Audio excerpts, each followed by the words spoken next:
mulla on teille asiaa. Jos te harrastatte keppareita, niin älkää välittäkö kiusaajista. Tänään mulla kiusattiin sillä tavalla, mä oon siis ulkona tuli se koulutus. Mua kiusattiin sillä lailla, että mä sanoin, mikä järki noissa keppisukan päässä koko ajan tuollaista sanotaan. Mä ärsyttää.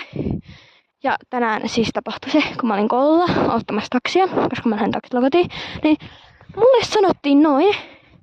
Ja mulla teki mieli hakata se, mutta älkää välittäkö kiusaajista, jos harrastatte keppareita. Mua ei ihan kauheasti kiinnostaisi niitä kiusaajia.